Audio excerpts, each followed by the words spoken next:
director ejecutivo de Ascofame, quien es administrador público, magíster en análisis de problemas económicos, políticos e internacionales, quien como director de desarrollo de talento humano del Ministerio de Salud y Protección Social contribuyó al fortalecimiento de los espacios y canales de comunicación, concentración y coordinación con universidades, hospitales universitarios, sociedades científicas, colegios profesionales, organizaciones gremiales, instituciones de salud, organismos internacionales, ministerios y otras entidades oficiales y privadas. Bienvenidos.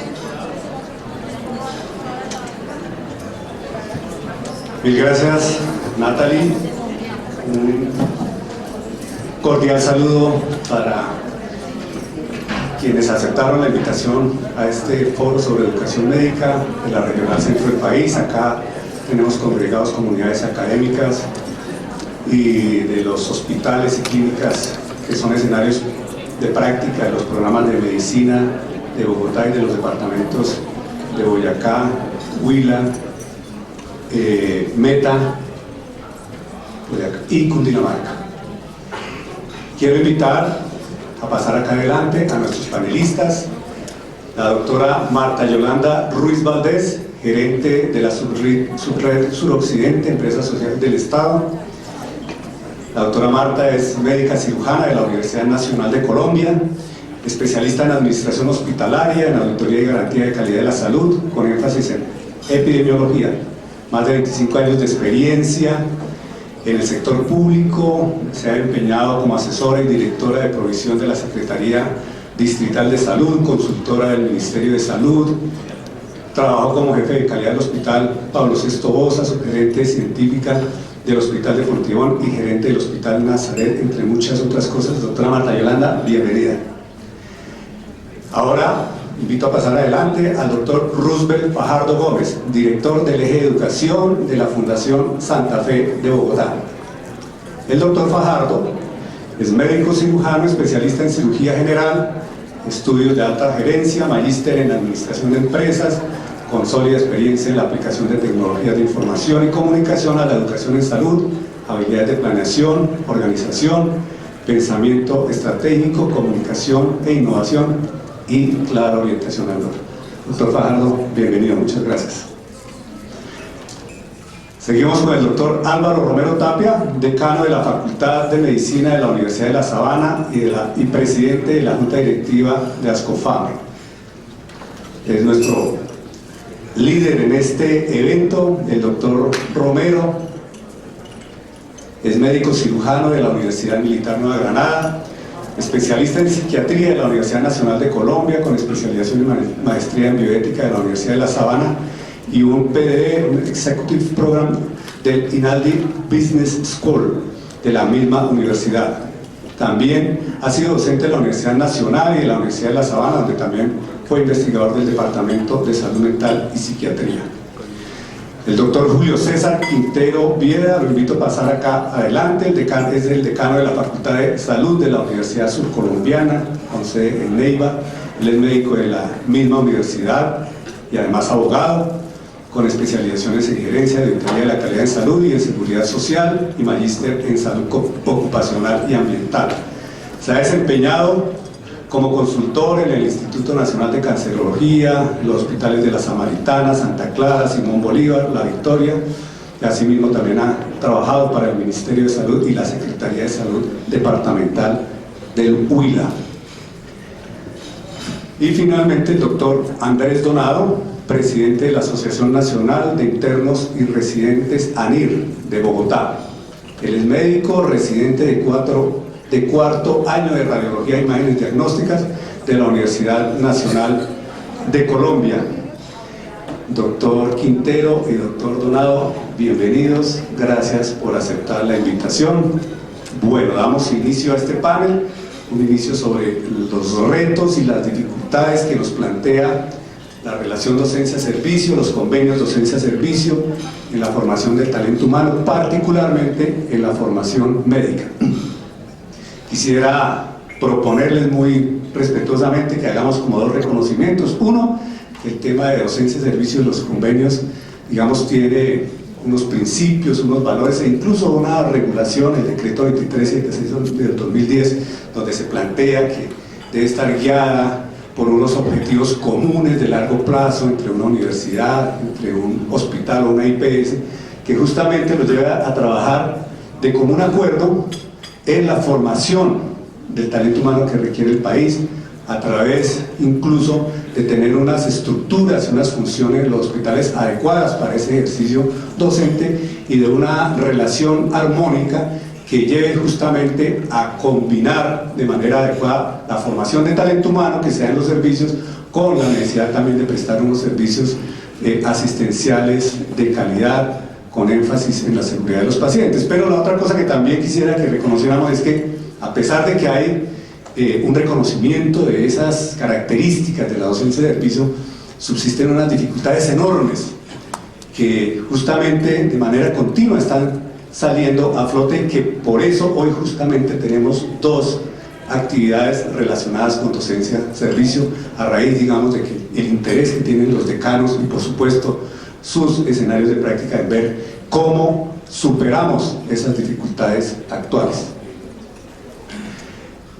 Entonces, de manera permanente estamos diciendo, bueno, pero ¿qué está pasando? Porque eso, si de alguna manera todos somos conscientes de que esa relación debe orientarse por los valores, los principios de regulación, ¿por qué no fluyen? ¿Por qué seguimos enredados diciendo, no, es que por el lado de la universidad estamos a veces asumiendo unos costos altos que nos implica, digamos, las contraprestaciones que se pagan a los escenarios de práctica, y allá no nos dan todos los servicios y todas las condiciones que necesitamos para una buena formación, pero por parte del escenario de práctica nos dicen, no, es que acá las universidades vienen, nos dejan los estudiantes, no se preocupan por los procesos de formación, generan unos costos altos que no son reconocidos por las universidades, y a la final terminamos enredados en unas discusiones, digamos, un poco transaccionales, que nos hacen perder un poco de ese objetivo fundamental que es la formación de talento humano.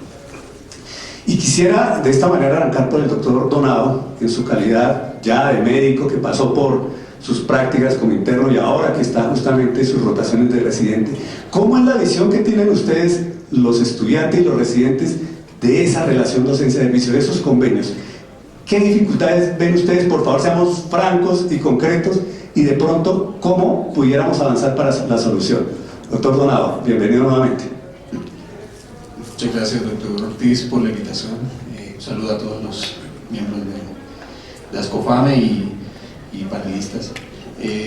Bueno, los convenios docencia-servicio son una herramienta fundamental para la educación en nuestro país, por cuanto los hospitales de base a veces no tienen todos los servicios o todas las áreas que necesita un estudiante, un interno, un residente que está en proceso de aprendizaje, que debe enfrentarse pues a la mayoría de patologías y de escenarios posibles. Desde la parte de los estudiantes y los internos, en ANIR hemos hecho el intento de averiguar cuáles son las percepciones que tienen estos estudiantes y los internos acerca del trato que reciben y de qué tanto cumplen con los objetivos propuestos en sus programas a través de sus diferentes rotaciones. Y básicamente hay un problema muy sentido que en cuanto al buen trato, que se torna en una problemática visibilizada por, todos creo que en algún momento hemos pasado por alguna de estas situaciones durante nuestra formación, y a veces seguimos perpetuando esas prácticas, y eso es uno de los problemas más, yo diría que de los más relevantes en cuanto desde el punto de vista de estudiante e interno y residente.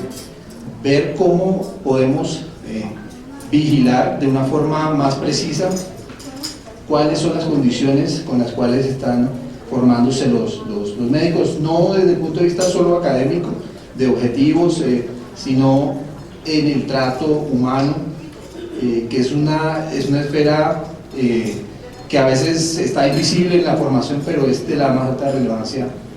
Entonces ese es como el punto que está, yo creo que se puede mejorar mucho en los convenios de docencia de servicio, sería cómo identificar todas esas situaciones, problemas y cómo mejorar esa relación. Gracias, doctor Donados. De pronto hay que hacer énfasis, eso es lo que en una de las conferencias que se dieron ahora se llama el currículo oculto, y que ASCOFAM está invitando a hacer análisis, a hacer estudios y a gestionarlo, y particularmente el currículo oculto que se genera en los escenarios de práctica, digamos, donde ya la universidad pierde, digamos, un poquito de control sobre los procesos que ocurren allá. Humanización en la educación, para después, me imagino yo, transmitirla también por parte de los médicos futuros hacia sus pacientes. Doctor Quintero, usted vimos acá en su perfil, ha trabajado en varias instituciones de salud en Bogotá, ahora está en una universidad, en una facultad en el sur del país. Yo hablé tal vez de algunas características que ocurren acá en algunas relaciones entre facultades y universidades de Bogotá. No sé si eso mismo pase en Neiva, porque sabemos que de todas maneras esto tiene sus diferencias según la región y según la ciudad. ¿Cómo es el panorama allá en Neiva con el tema de los convenios docencia y servicio? Sí, mire, la realidad de forma general es similar. Digamos que el comportamiento de las variables macro pues son las mismas, y por lo tanto pues no hay diferencias significativas. Sin embargo, la región tiene algunas ventajas para las relaciones convenio docencia-servicio. Pero antes de manifestarme alrededor de ese tema, a mí me gustaría aportar a la pregunta que hacía el doctor Ortiz al comienzo. Y es que yo pienso que una de las grandes dificultades que tiene la relación docencia-servicio para poder dar alcance a los objetivos que plantea el decreto es que perdemos de vista los principios de esa relación, esos principios que están en el decreto, y especialmente uno, que es el de la preeminencia del interés social dentro de la relación docencia-servicio. ¿Por qué lo digo? Porque una de las grandes dificultades que hemos observado, sobre todo desde la parte de educación, es que no se le da una preponderancia a ese proceso formativo entre los campos de práctica. Y esto pues tiene también mucho que ver con la falta de incentivos para las instituciones prestadoras que realizan esta actividad, porque el tener campo de práctica y el tener profesionales o estudiantes en formación pues implica un costo muy alto, que si usted lo hace como debería hacerlo, pues implica que sus especialistas, sus profesores dediquen mucho tiempo a la formación de los estudiantes, dejando un poco de lado la parte prestacional, la parte asistencial. Así que creo que si volvemos a tomar ese principio y lo tenemos claro permanentemente entre las relaciones docencia-servicio, y podemos motivar que el gobierno nacional genere más incentivos para los prestadores en el momento de hacer esa práctica, de ser campo de práctica, yo creo que podemos tener un mejoramiento. Ahora bien, ¿qué sucede en Neiva? Neiva es una ciudad que actualmente solamente tiene 2 facultades de medicina. Eso pues tiene una gran ventaja para nosotros, y adicional a eso, una es pública y la otra es privada. En lo público nosotros tenemos relación con el Hospital Universitario Bernardo Moncalino Perdomo como nuestro campo de práctica principal. No significa que sea nuestro único campo de práctica, pero sí la mayoría de nuestras prácticas se realizan ahí, en el Hospital Universitario.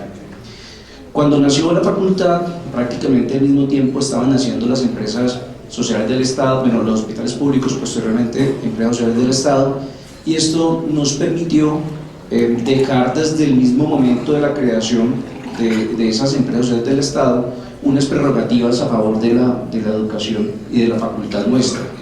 Lo primero es que nuestra facultad hace parte de las juntas directivas de los hospitales departamentales. El decano de la facultad tiene puesto en la junta directiva, digamos que aportando ese componente académico, ese componente científico en las juntas directivas. Y lo segundo es dejando una preferencia en los cupos para la universidad pública. Esto significa que si el hospital tiene 50 cupos para formación en medicina y la universidad ocupa 40, solo 10 puede ser para las demás universidades.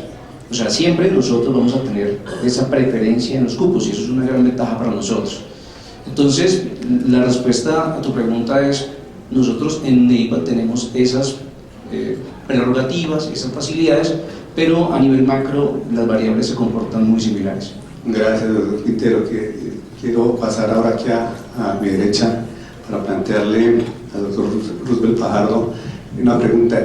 ¿Considera usted que de pronto faltan incentivos para mejorar, digamos, ese compromiso, esa relación de ese servicio con los hospitales, con las IPS públicas y privadas? ¿O considera usted que dónde hay que poner el foco para lograr, digamos, unas mejores condiciones y un mejor relacionamiento y beneficio de la educación? Gracias Luis Carlos.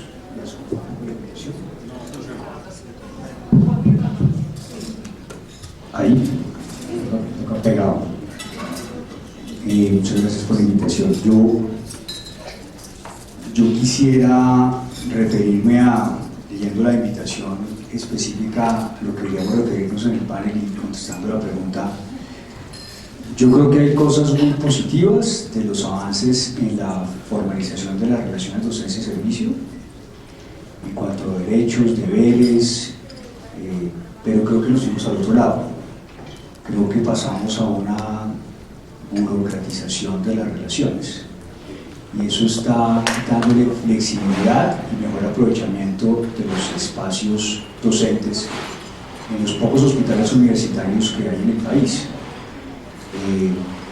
De tal manera que cambiar una rotación implica cambiar un anexo técnico y tener la aprobación de ese cambio de rotación y dificulta mucho y quita mucha flexibilidad. En otro evento académico recientemente hablaba con el director del hospital, Pablo Tobón Uribe, el nuevo director, el doctor Lopera, hablábamos con otros dos directores de otros dos hospitales universitarios de Colombia y decíamos cómo podemos lograr que roten más residentes entre nuestras instituciones, hospitales universitarios, académicos, acreditados. No se puede, resulta que es muy difícil. Sobre ponernos a cambiar todos los anexos técnicos y que fueran aprobados. Entonces yo quisiera señalar eso. Creo que la formalización o la excesiva formalización de la relación docencia-servicio nos está amarrando y nos está generando mucha rigidez para tener un mejor aprovechamiento de espacios docentes en diferentes hospitales universitarios. Era como un primer comentario. Mucha rigidez y mucha burocratización en esa relación docencia-servicio, lo ven desde la perspectiva de un hospital, una clínica como la Fundación Santa Fe, desde las subredes de prestación de servicios, subredes públicas de prestación de servicio de Bogotá. ¿Cómo ven ese panorama? ¿Cómo ven esa relación de servicio hoy con, bueno, acá en Bogotá tenemos 11, 12 facultades de medicina y prácticamente todas necesitan de los servicios, de las instalaciones, de esas subredes, y digo necesitan, pero realmente lo que necesita es la ciudad y el país, de la formación del talento humano adecuado. Ustedes, desde la perspectiva de las subredes del distrito, ¿dónde ven que están las dificultades que hay que superar, las oportunidades que hay que aprovechar para mejorar ese relacionamiento que facilite esa relación y que mejore las condiciones de educación médica de Bogotá particularmente? Muchas gracias, doctor Ortiz. Bueno, en Bogotá tenemos una situación diferente, si se quiere, porque las 4 subredes, que son los 4 hospitales públicos de la ciudad, son subredes que se conformaron por la fusión de hospitales que prestan servicios de alta, de mediana y de baja complejidad. Entonces se convierten en escenarios de práctica completos, porque un estudiante de medicina puede estar desde los servicios de más alta complejidad, pero también tiene toda la posibilidad de hacer esas rotaciones por los servicios de baja complejidad, incluso hacer esas rotaciones por los programas de visita domiciliaria y de poder rotar como en esos programas de promoción de la salud, prevención de la enfermedad, pero en la misma entidad tener el acceso a los servicios de alta complejidad. Definitivamente estoy de acuerdo con lo que planteaba el doctor Quintero. La rotación de los estudiantes por los hospitales genera unos costos, pero sí tenemos entonces que trabajar en cómo esos costos se van viendo recuperados en la relación con las universidades. Y me parece que tenemos una muy buena oportunidad de poder articularnos con las universidades para temas que son muy importantes en el prestador, pero también en la academia. Y voy a poner un ejemplo: seguridad del paciente. Uno, por supuesto, quisiera que en su IPS se cumplieran esas normas y protocolos de bioseguridad, de protección, tanto del paciente como de los funcionarios y colaboradores, y ahí es donde ahí es donde uno dice, pero hay muchos gastos en los guantes, en los insumos que se requieren para aislar a los estudiantes. Ahí podríamos hacer esa articulación con la academia para que, por ejemplo, lo que son las políticas de seguridad, los programas de seguridad institucionales se vuelvan parte de la academia y los estudiantes lleguen con ese entrenamiento adecuado para que no nos sintamos que llegó alguien diferente a hacer las cosas como a bien lo tengan, sino que podamos tener esa articulación con los programas mismos de la universidad y podamos tener con los estudiantes el cumplimiento de nuestras mismas políticas y programas de las IPS. Pero en Bogotá sucede ese fenómeno especial importante, que también uno encuentra algunos escollos cuando se trata de autorizar escenarios de práctica de la baja complejidad, porque de pronto es más fácil para tenerlos de los programas o de posgrado o de servicios de la alta complejidad, pero ahí podríamos tener un abanico muy interesante de la rotación de los estudiantes en lo que hoy hacen las subredes, y yo entiendo también que las IPS en general con temas claves, como hoy, por ejemplo, en las subredes tener la atención con enfoque diferencial.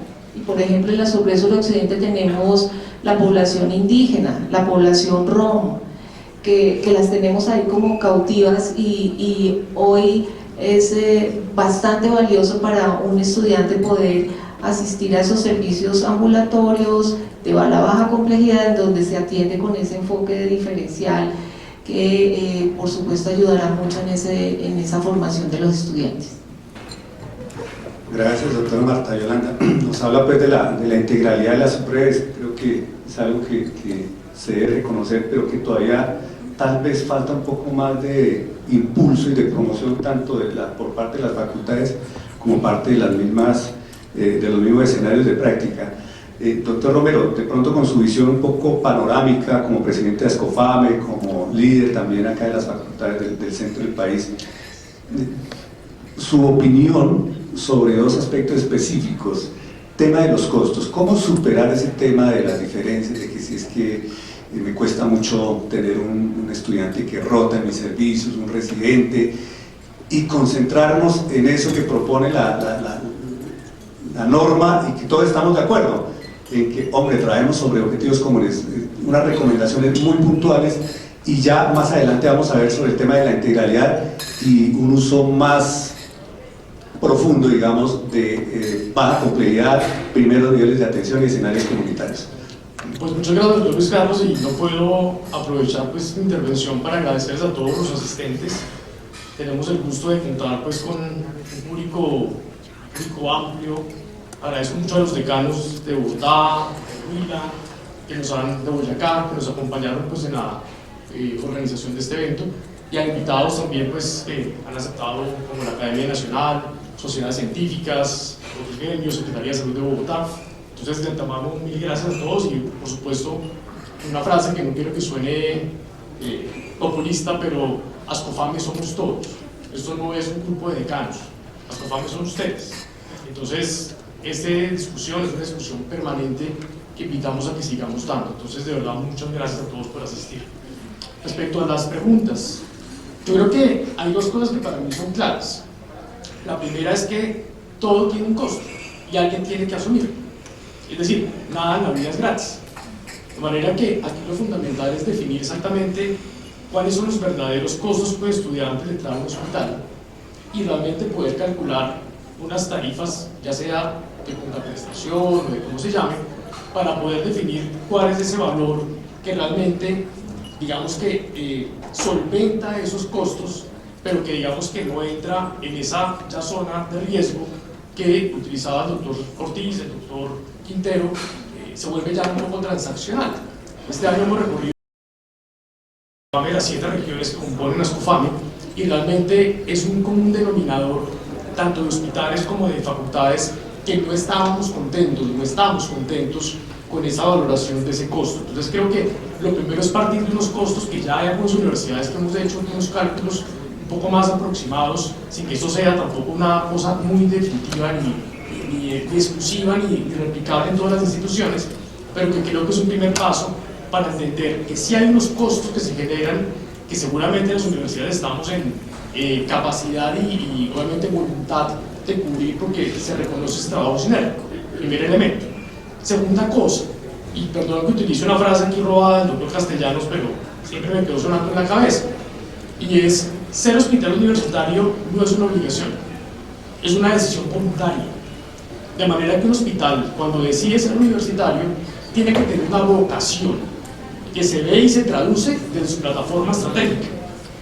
Y por tanto su PIG no se cuadra con las contraprestaciones de la universidad, sino que esos ingresos deben ir redundando en agregar valor a esa sinergia, que en últimas es el gran mensaje también que constituye las uniones facultades de medicina hospitales. Tener una facultad de medicina dada a un hospital, como lo decía la doctora Marta Yolanda, debería traducirse en un mejor desenlace clínico, en un mejor desenvolvimiento del hospital, en mayores eficiencias, etcétera, etcétera, etcétera. Inclusive hay una cantidad de costos ocultos, o si se quiere también de suplencias de parte del personal académico que termina recogiendo una cantidad, digamos, de funciones asistenciales del hospital, potenciándolas, mejorándolas, haciéndolas más eficientes, que justamente entran en esa posición de costo que creo que vale la pena. Y termino con algo muy importante, y lo decía también la doctora Marta Yolanda.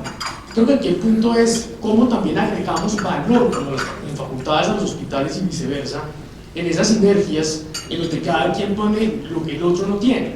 No es que el hospital ahora haga lo que la universidad hace o la universidad haga lo que el hospital hace, sino que en esa suma de capacidades hagamos un mejor producto final que redunda en una mejor formación del talento humano y por supuesto en mejores desenlaces clínicos. Esto en concreto lo puede uno aterrizar con temas de en qué se pueden también invertir esas contraprestaciones. Con la doctora Marta, con toda la secretaría, estamos ya a un paso de poder concretar cómo también, por ejemplo, mucho de la contraprestación se da en esos elementos que las facultades potencialmente podemos hacer dentro del core de lo que hacemos y que agregan valor al hospital. Ya lo decía la doctora Marta, un tema concreto de seguridad del paciente, súmela a eso de educación. En últimas, los hospitales que deciden ser hospitales universitarios, por definición tienen que tener formación en educación médica, y eso no lo hace el hospital, lo hace la facultad. Entonces, en esa interrelación, digamos, de necesidades, de funciones y de capacidades, creo que es donde se puede construir un mejor diálogo para que este tema lo saquemos de ese diálogo transaccional que se ha vuelto casi una puja en donde terminábamos peleando por un porcentaje de contraprestación y se vuelve un tema mucho más enriquecido del país, que le sirve a los profesionales de formación, que le sirve a los pacientes y que evidentemente nos saca de ese marco que, como decía el doctor Roosevelt, a veces también es bastante rígido y al menos desde las facultades de SCOFAME hemos promovido mucho más un tema de autorregulación que creemos que funciona mucho mejor. Gracias, doctor Romero. Doctor Quintero, nos comentabas hace unos momentos que de alguna forma la relación que ustedes tienen con el hospital público de Viva es una relación más fuerte. ¿Ustedes de pronto tienen mecanismos de gobierno compartido o cuáles son esas estrategias concretas que ustedes tienen con el hospital para abordar toda esta relación de acuerdo con los objetivos, la coordinación de actividades, los docentes, etcétera? ¿Qué tipo de espacios, qué tipo de estrategias utilizan y si les están funcionando bien, un poco para que nos compartan acá, para quienes estamos a este lado, acá en Bogotá, que de pronto nos pueda servir. Claro que sí.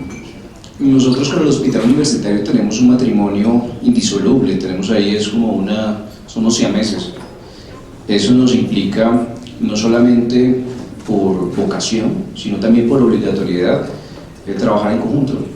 En muchas ocasiones hemos tenido momentos en la historia de ambas instituciones en donde hemos tenido discrepancias y esas discrepancias pues han generado algo de crisis, pero terminan siendo solventadas o terminan siendo superadas debido a esa necesidad de trabajar en conjunto. O sea, nos tenemos que poner de acuerdo tanto el hospital universitario como nosotros. Pero ese matrimonio está dado de manera formal o simplemente es un tema histórico de relacionamiento en un convenio.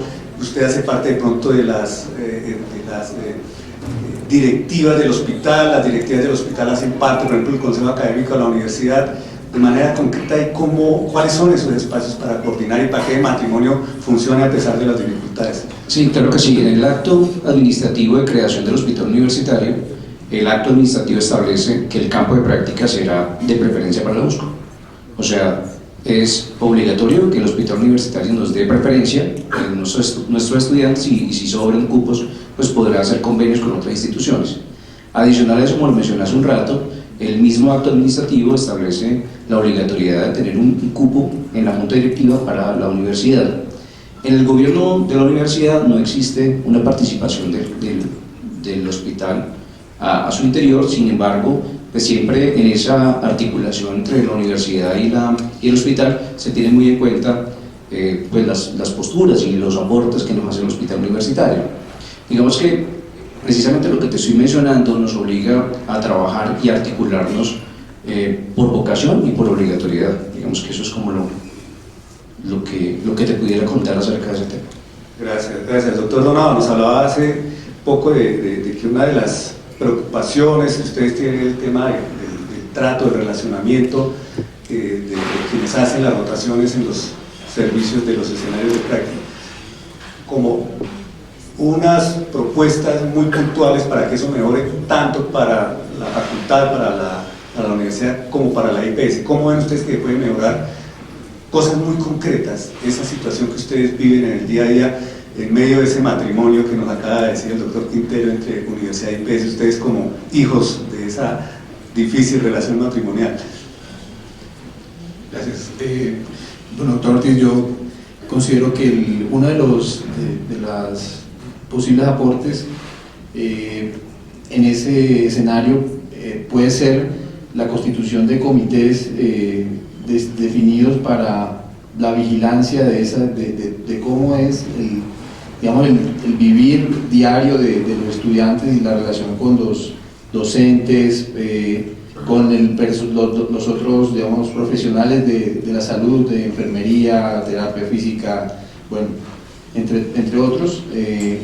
Yo pensaría que una posibilidad puede ser proponer ese tipo de organismos, ya sea al interior de de las instituciones prestadoras que sirven como escenario de práctica, o de forma un poco más centralizada en las sociedades científicas, facultades de medicina, y por supuesto pues nosotros estamos detrás de eso. Hace un tiempo venimos como promoviendo cómo formalizar ese tipo de instancias de vigilancia del buen trato, en la que todos seamos veedores pues, de eso y a la vez multiplicadores pues, de ese buen trato en esa relación. Yo pienso que es como es mi idea más, que es de lo que más hemos hablado. Sí. Un mensaje creo que importante para universidades y para escenarios de práctica.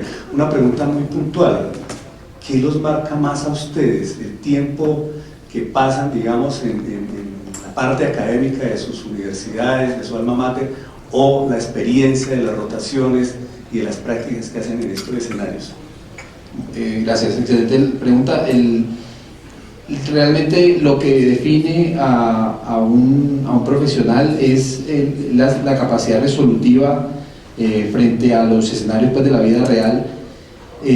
Así que yo estoy seguro de que en el escenario de práctica es donde se desarrolla la mayoría de ideas y de conceptos y manejos, automatismos que uno va adquiriendo durante la formación para resolver todas esas situaciones en el escenario pues, de los problemas de los pacientes que vienen a nuestra atención.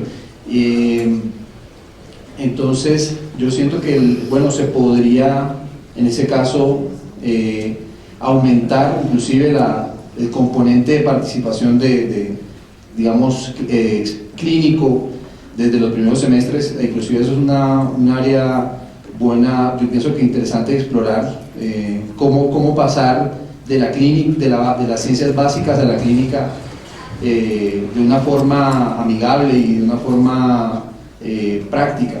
O sea, más integralidad durante todo el proceso de formación de todo lado.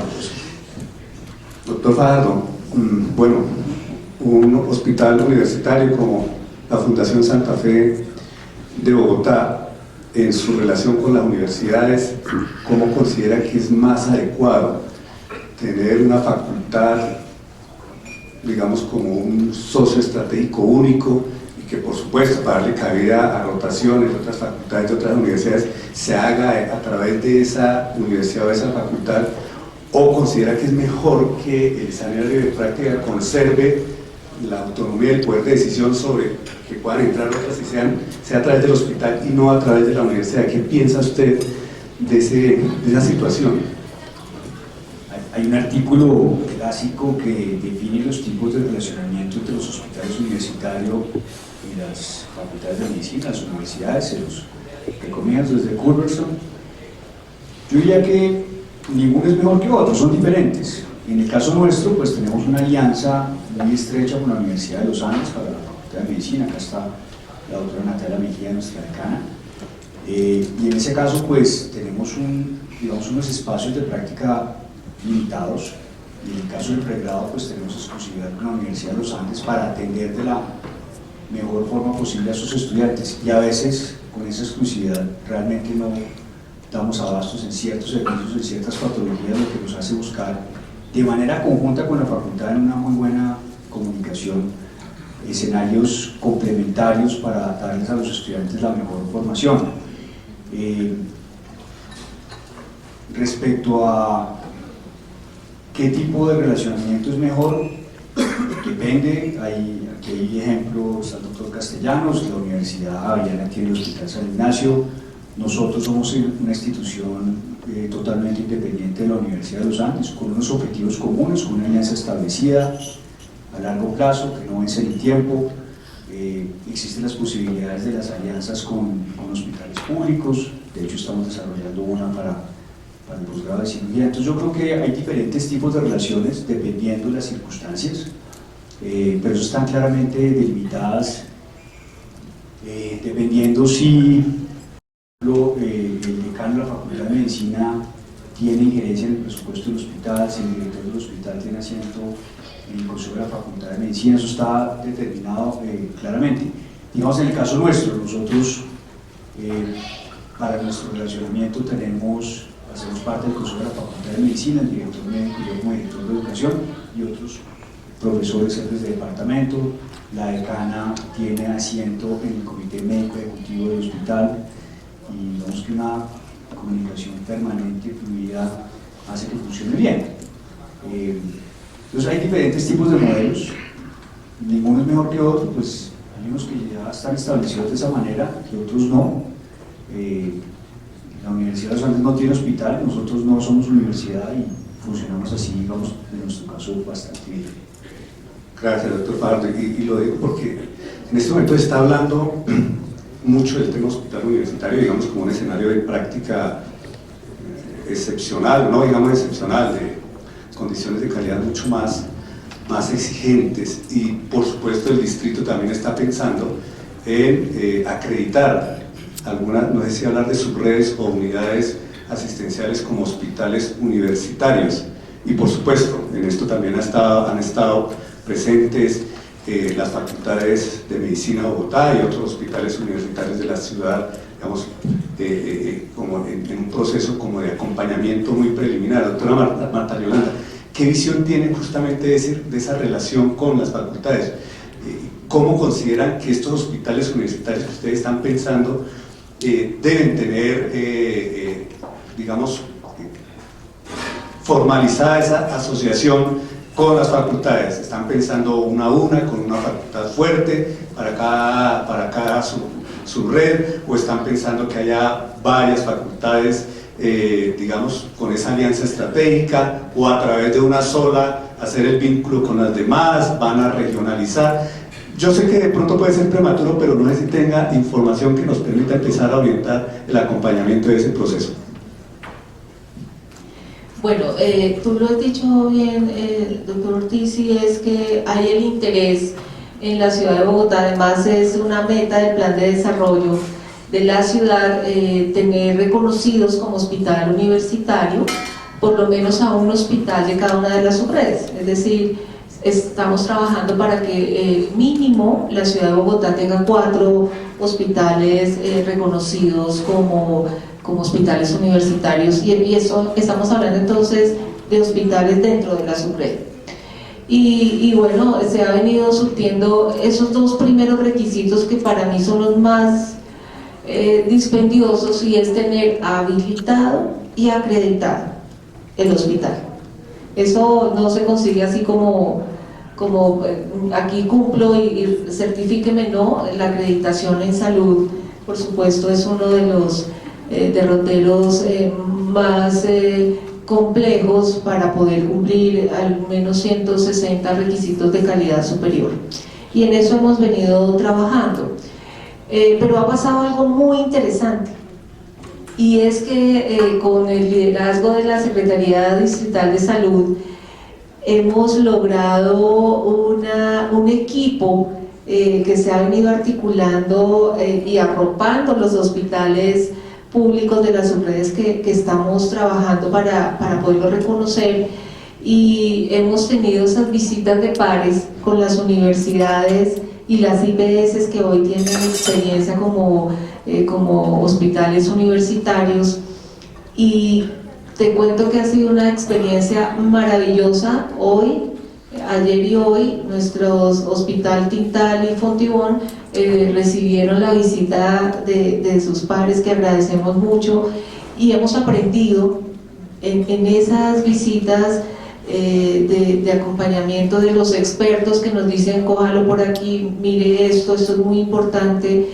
y eso ha construido de la mano de las facultades eso que es muy importante para la universidad, y que nosotros como prestadores, y lo decía el doctor Romero, tenemos que más bien complementarnos. ¿Qué podemos nosotros dar que la universidad necesita y viceversa?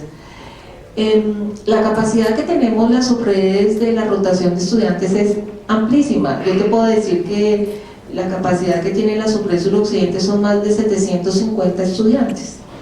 Entonces difícilmente uno podría decir: me caso aquí con esto o lo otro, y lo han dicho también, es un tema muy preliminar, pero sí ha sido fructífero ese ejercicio que nos llevó a la firma, por ejemplo, de un memorando de entendimiento, en donde además de la academia hay el compromiso de ciudad, en donde está firmando el secretario de salud, pero también los gerentes de las IPS, pero las universidades, en donde hay un compromiso de fomentar la investigación. Entonces no es solo quedarnos con la academia, sino cómo también hacemos que los estudiantes entren a formar parte de esos procesos investigativos.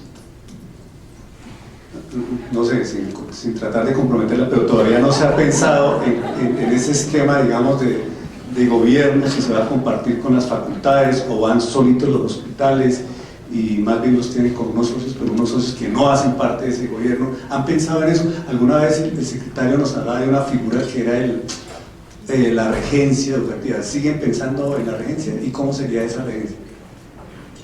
Pues yo creo que hay experiencias como la que nos cuentan del Huila, que son positivas. Conozco la de Santander, hay varias experiencias que son positivas. Yo creo que ese es un tema que tenemos que seguir revisando en la ciudad de Bogotá, porque sí hubo, cuando se crearon las subredes, parte de lo pensado era tener regencias científicas y que eso fuera liderado por las universidades.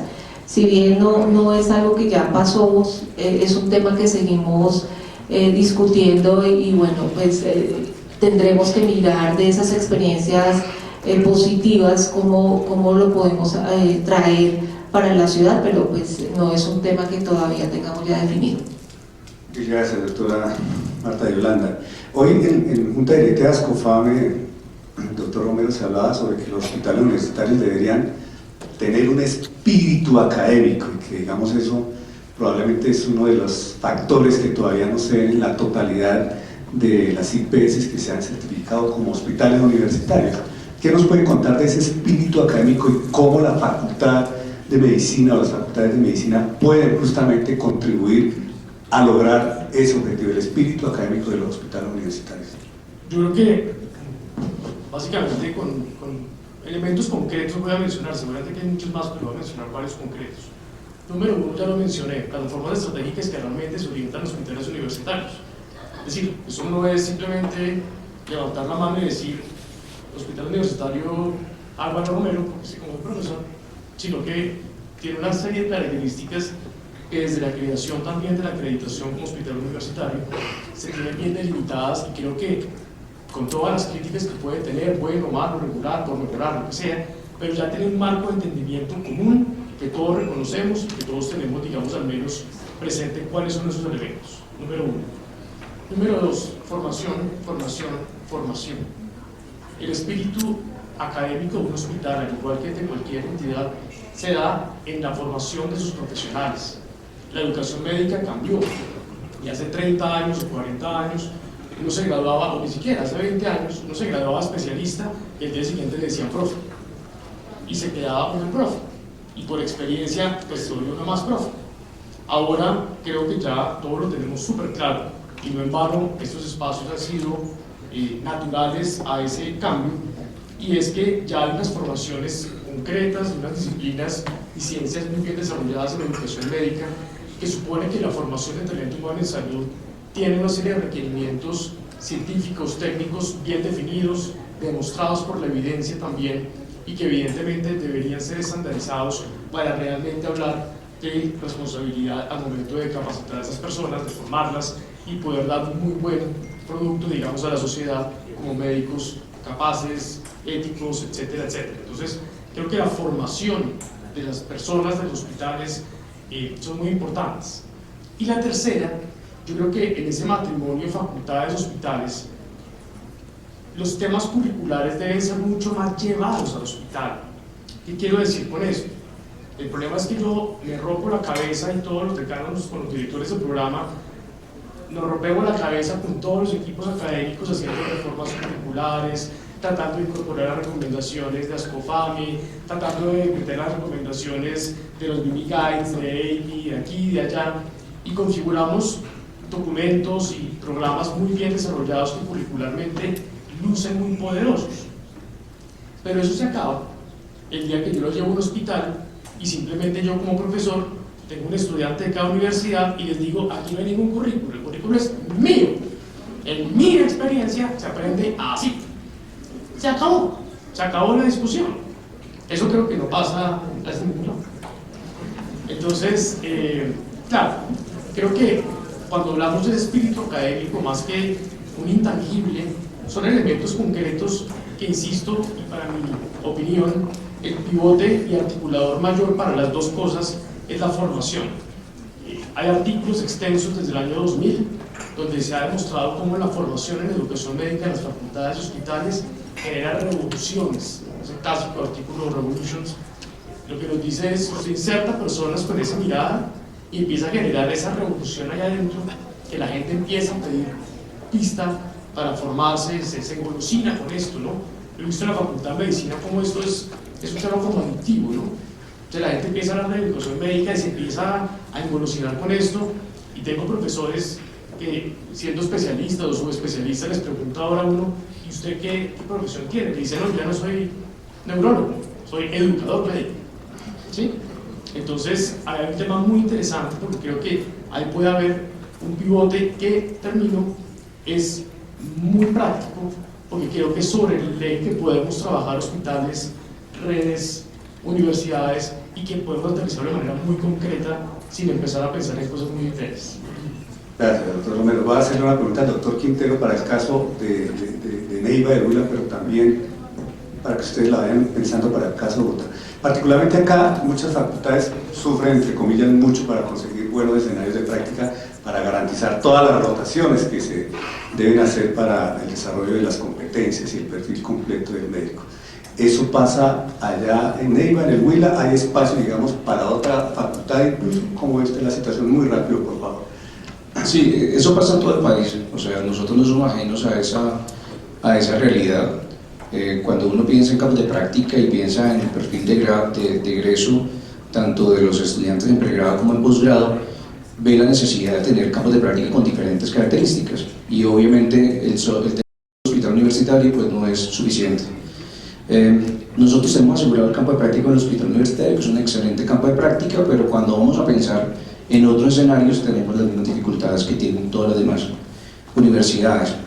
Yo creo que particularmente las universidades públicas, no sé si a todas les pasa, pero sí a nosotros, tenemos una gran dificultad con la contraprestación para los campos de práctica, porque pues hay universidades que tienen una tarifa de matrícula mucho más alta que las universidades públicas. En el caso nuestro tenemos matrícula cero, la paga el ministerio, y es muy complejo con los recursos de las universidades públicas. No sé si sucede con todas, pero por lo menos con nosotros dan una contraprestación competitiva respecto a otras universidades.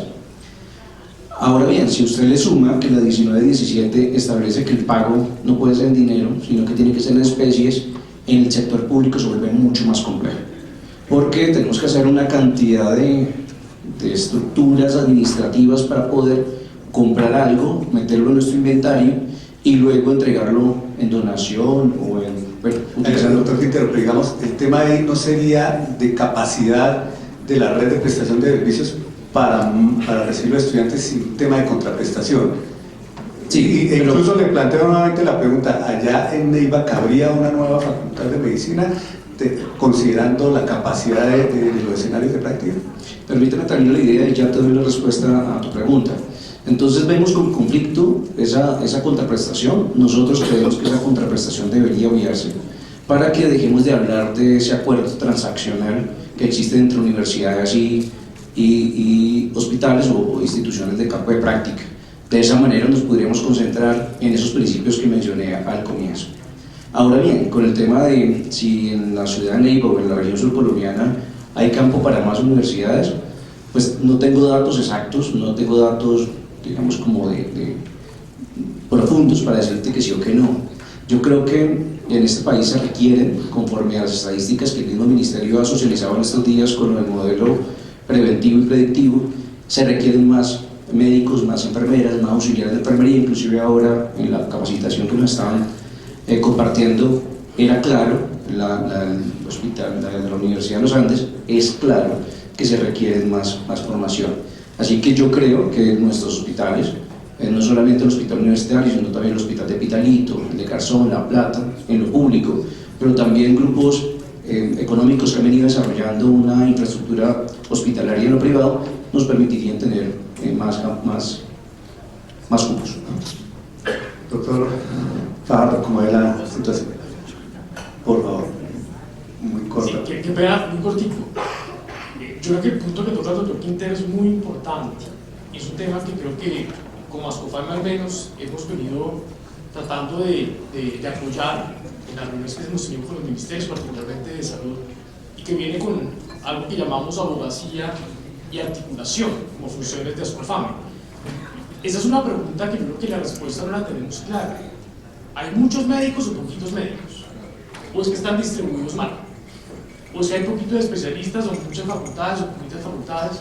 Entonces creo que son preguntas muy relevantes que seguramente hay que discutirlas muy en profundo, porque si no, también corremos el riesgo, y lo mencionamos esta mañana con el ministerio, con el supuesto colectivo de que hay poquitos especialistas y poquitos médicos, entonces ya no tengamos 63 pupilas facultades de medicina, sino 70 o 80, y al cabo de 5 años, pues toques graduarlos con un tiquete para Uber o algo así. Gracias, doctor Romero. ¿Cómo está la situación? Es un tema de capacidades, de eficiencia, ya tenemos copada la capacidad. Yo creo que hace falta escenarios de práctica. Creo que en las universidades o en las facultades de medicina, las ciudades intermedias tienen muchas dificultades para que sus estudiantes tengan suficientes rotaciones.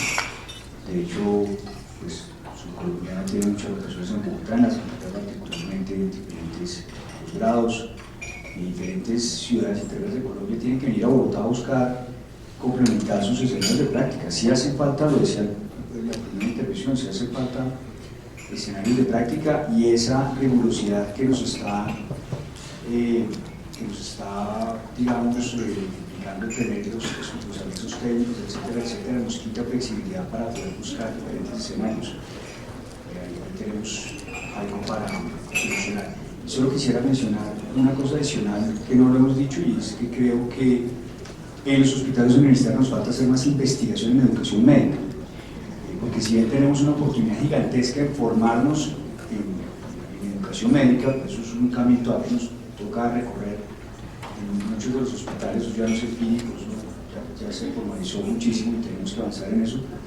Paralelo a eso debemos investigar en educación médica, mirar qué de lo que estamos haciendo funciona, que no, y ahí tiene una oportunidad gigantesca de investigación cualitativa. Yo creo que ahí, ojalá tuviéramos un simposio SOFAME muy pronto, Luis Carlos, en donde fuera solamente investigación en educación médica en los hospitales de Colombia. Con seguridad tomaremos esa iniciativa y la desarrollaremos. Gracias, doctor Fajardo. Doctora Marta Yolanda, con este tema de la reorganización de las subredes e incluso de la revisión de sus convenios docencia y las rotaciones, digamos, se redujo un poco el número de estudiantes que estaban rotando en su momento, y algunas de nuestras facultades decían, ve, no está bien fácil conseguir la rotación. Ya se agotó la capacidad de la subred para tener más cupos, más facultades, o cómo ustedes ven desde la Secretaría de Salud, desde la subred, esa situación. Bueno, yo creo también que, como el doctor Roosevelt, hay necesidad de más escenarios de práctica, y sobre todo ahora que estamos viendo ese posicionamiento de la atención primaria en salud, que se abren muchos campos en donde pueden haber estudiantes apoyando esas actividades promocionales de la salud preventivas. Ahí se abre un abanico muy importante de posibilidades de tener estudiantes. Entonces yo creo que lo que podemos hacer es esa diversificación, si se quiere, de poder tener estudiantes en eso que hoy se convierte en transversal en la atención en salud, que es esa medicina preventiva. Gracias. Otro mensaje importante entonces, cómo utilizar y potencializar los escenarios de práctica para algo que también ASCOFAME viene promoviendo entre sus facultades, atención primaria y salud de la formación. Doctor Donado, un mensaje muy rápido para sus profesores, para sus docentes, sobre docencia de servicio. Bueno, que en la docencia de servicio, como mencionaba el doctor Romero, es esencial la participación continua y el seguimiento a lo largo del tiempo por parte de los docentes en todos los escenarios donde se están desarrollando esos convenios docencia de servicio, ya sea pues como participación netamente académica, o ojalá sea mediante una vinculación directa digamos a ese escenario o ese hospital que está en el que se está desarrollando esa práctica, para asegurar que los objetivos del programa curricular sean materializados y se vea de verdad el fruto en la mentalidad y en el concepto de los estudiantes de formación, de los médicos de formación. Mil gracias a nuestros panelistas, doctora Marta Yolanda, doctor Romero, doctor Quintero, doctor Donado y doctor Fajardo. Un tema que por supuesto nos va a tener ocupados y enfocados durante los próximos meses, y bueno, esperamos que mejoremos la situación actual. Mil gracias, muy amables.